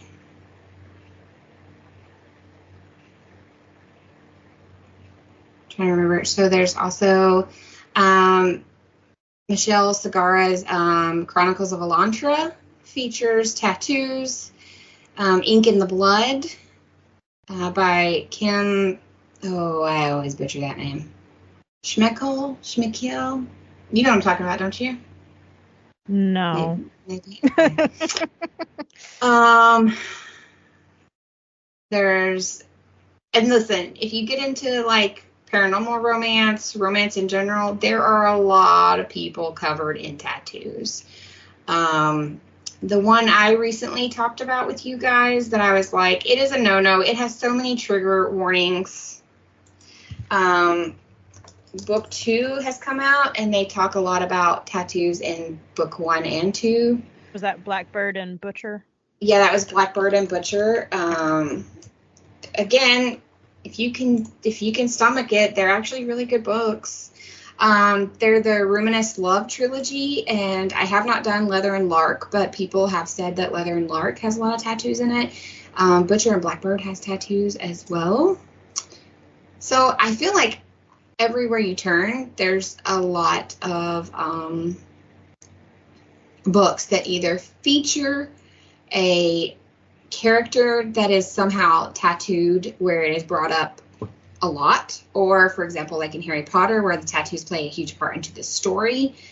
And I find that really fascinating. I also found an article on Epic Reads, which they do really good compile articles a lot, that they have 22 book tattoos and designs inspired by literature if you're somebody that's interested in getting a book tattoo.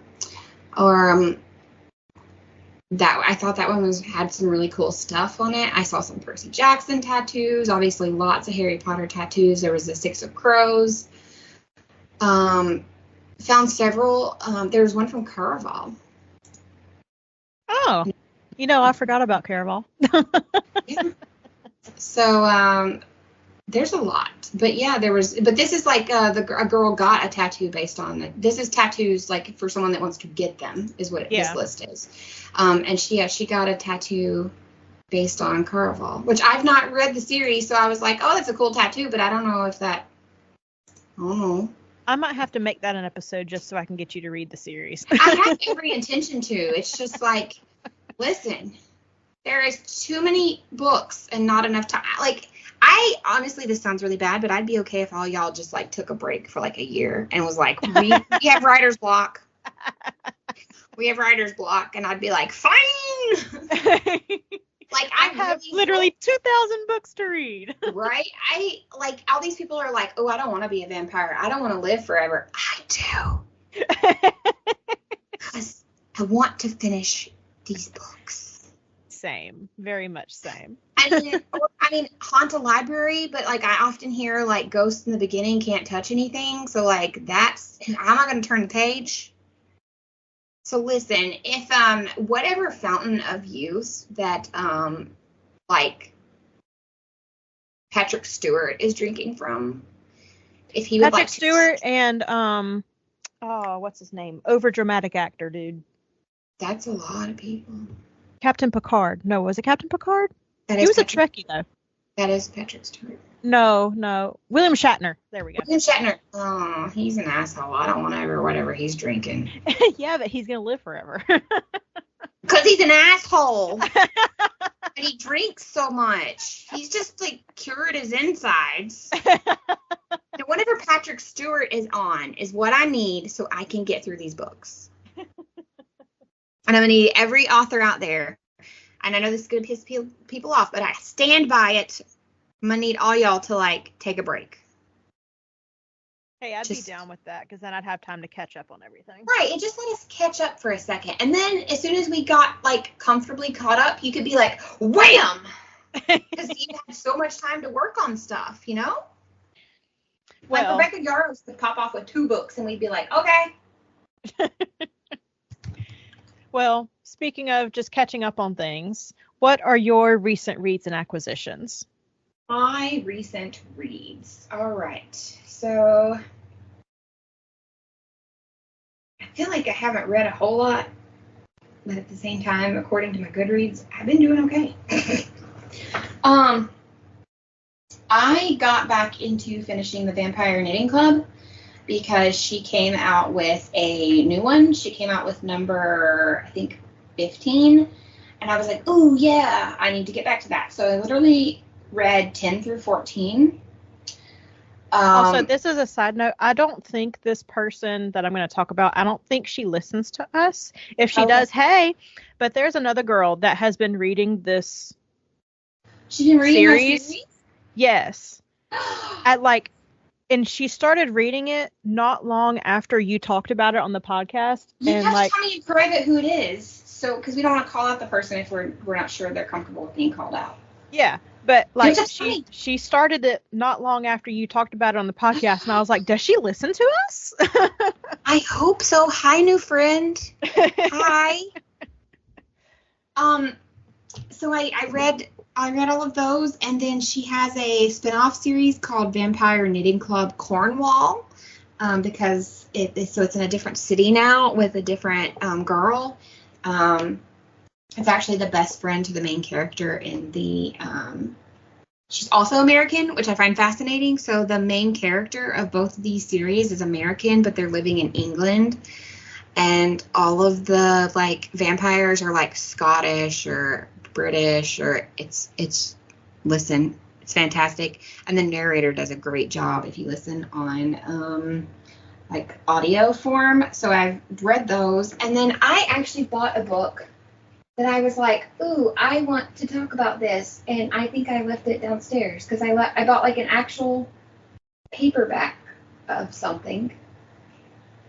And I'm bummed. Now I have forgotten it downstairs. I will give a quick shout out. It took forever to get here because I had to do some like crazy finagling to get it mailed over to me.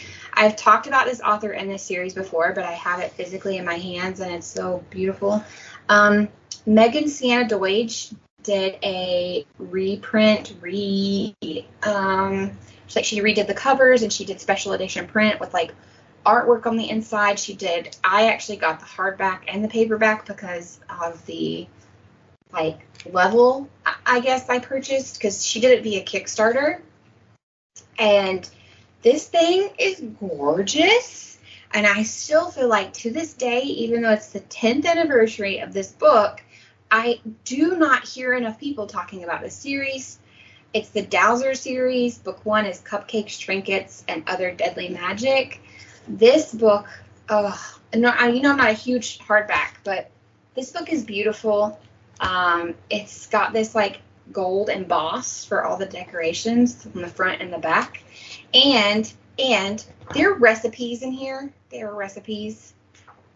She's the author that, if you remember a few years ago, she was actually putting the cupcakes that she mentions in the books. Yeah. She has like recipes for them, and she was like signing recipe cards and like sending them out at random to people who would like come into her lives and stuff. And I got a few of them, but she ended up putting all of the recipes in the back of the special edition book. Nice. So excited. So I think every once in a while I'll repost her stuff on our Instagram stories, and she always hearts it. She is fantastic. I found her. I don't remember how I remember how I found her. There was a narrator I liked on Audible.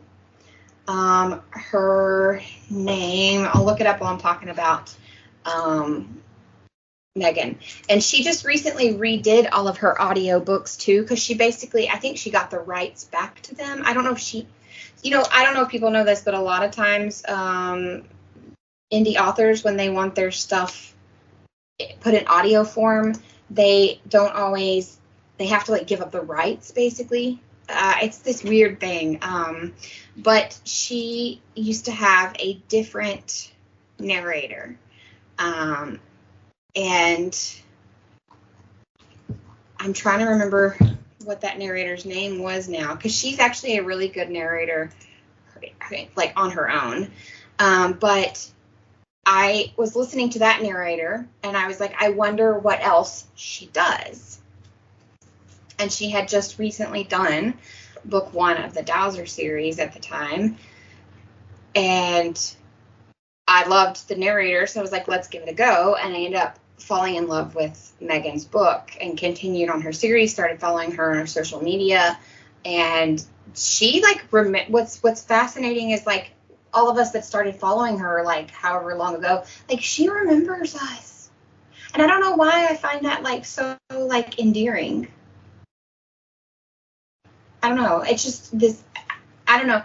I do think some people feel like they should have a connection to an author when they really don't necessarily, like, we don't necessarily deserve for Colleen to all talk to us, right? Like, yeah. But in the same sense, having somebody that like they genuinely remember who you are after all these years, like just conversing with them on social media and stuff is like, it's just touching. It is very touching, like, and she genuinely, like, her hearting us posting her stuff because she genuinely is happy that someone is like liking her stuff. So I physically got these in my hand. I was so excited. So she lives in Canada, and she did the Kickstarter, and shipping to America is expensive, but also I had to do like finagle shipping. So I had to have it shipped to someone who then had to like ship it to me. It was a whole ordeal, but highly recommend this. The new narrator, Erin Moon, is also really, really good. So if you're an Audible person or audio person in general, I recommend those. But I can't remember the name of the book I bought the other day that I bought in physical form. And I was like, oh, Bianca's going to be proud of me. I actually bought a book. Well, not that I guess don't we'll buy never books. know now. I'll go downstairs and it'll be right there. I know exactly where it's at, but it was on the whim because I'd never heard of this book, and it was I think it's been translated into English. I was like, well, this looks cool. So I haven't any others you want to mention? I will be posting a video of all of the books I have bought over the last month got for free from the Stuff Your Kindle days. There are far too many to mention, and even in the video I'm not going to post all of them because I think between the like 3 Stuff Your Kindle days, and also I would like to apologize for not doing my normal like really good posts on those. There were a few of them that they literally like the day before they were like, here it is, and of course I'm asleep when they announced it, so when I woke up it was already going and I was like, what? And then the one day I made a really cool video and TikTok ate it. You were texting me. You were like, no, why did this happen? 30 minutes of my life. Which I know is not a lot of time, but it's a lot of time when you're talking about making a TikTok video. Like, I was a little frustrated. But I have acquired a lot of free books from the Stuff Your Kindle, but I'm not going to overwhelm the listeners or your fingers. Thank you. I appreciate it. Just go follow the TikTok. Just go follow the TikTok and stay up to date on all the free stuff. Please, if you're on TikTok, give us a little like there. I know people get tired of hearing people say that, but like it is really important. Well, some of my, I'll do my recent reads first. Let me pull up the list. View all. So like I said, I did read Love and Other Words by Christina Lauren. I thoroughly enjoyed it. Like there were like 2 scenes in there. It didn't go into like very graphic details or anything. One was when it was teenagers and then one as an adult. But I enjoyed it. That was as spicy as it got. I can't speak to all of there is 2 women writing this, Christina and Lauren. And then, obviously, I read Patent People. And then I just finished a reread of Realmbreaker by Victoria Aveyard. Because the third and final book in that series just came out. And I wanted to do a reread of the whole series before I dove into the third one. And then I am currently reading Chain of Gold by Cassandra Clare. It's part of the Shadowhunters universe, but it has its own series. I forget what the series is called, though. Let me look at it. The Last Hours. It's the number 1 in the Last Hours series. You and I are both officially on the Sabrina Would Like Us to Read tour. Well, I had read the first 3. It was the Clockwork Princess trilogy, whatever those were called. I think it was Clockwork Angel or something like that. Oh, you had already read them before? No, I'm saying I read those 3 because Sabrina said she was going to read Fourth Wing. So I held off reading this one until she actually finished Fourth Wing because I was not about to read 4 books to her 1 book. Right? I am going in the order that she gave us, though. Yeah. But had you ever read any of the No. Shadowhunters? Okay, I had read the first 3 Mortal Instruments books, and I was like, you know what? I'm just going to start with where Sabrina says go, and I'll reread those when I get to them. Because I don't remember enough. Now, some of my acquisitions. I borrowed Cloud Atlas by David Mitchell from the library. So it's a little thicker than I was expecting. It's over 500 pages. Then again, Realmbreaker was almost 600 pages, and Chain of Gold is almost 600 pages. So a little over 500 is not bad right now. No, not really. I am reading very thick books this year. These are some that I bought.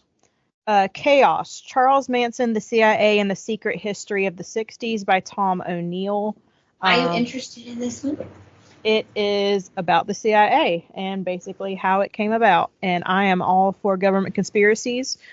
So I'm excited to read this one. And then I was getting my hair done, and Brad had gone with me. And we took the same car, and while I was getting my hair done, he went and dilly-dallied around town. And I was abandoned. I was left alone after my hair appointment. So and you cannot be held responsible for any decisions that you may have made. Exactly. So I went across the street to Books A Million to their bargain section. Girl math. And I picked up The City We Became by N.K. Jemisin. I have never read N.K. Jemisin, but I'm excited to. I've heard fantastic things about N.K. Jemisin. I also picked up 19 Steps by Millie Bobby Brown. She did not technically write this. She had a ghostwriter. But what I love about Millie Bobby Brown is that all over her TikTok and Instagram, she has been very vocal that although the story was hers, she had a ghostwriter, and she is constantly praising her ghostwriter for how good of a job, because Millie did not think she had the ability to get the story out in the way that it should be told. Is she there is a celebrity recently that put out a book that also had a ghostwriter, and they're being praised because they decided, like, not only did they tell everybody, like, hey, I absolutely had a ghostwriter, but they put the ghostwriter's name on the book, which is unheard of. I want to say that was Millie, and that was with the paperback release, because it didn't do it for the hardcover release. Millie Bobby Brown, ghostwriter. I want to say that was Millie. A ghostwriter named Kathleen McGurl. But yeah, Millie is very vocal about she did not actually do the writing. She just had the concept of the story and gave her input, and I don't want to say wrote it together, but the ghostwriter did the actual writing.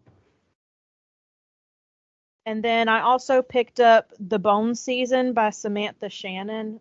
This is the 10th anniversary special edition, and it is gorgeous. I have this actually in my Kindle library. I had the ebook, but when I saw that it was only like $10 for the special edition, I was like, ooh, it's coming home with me. Yes. Like, it is so pretty. And I think that's all for mine.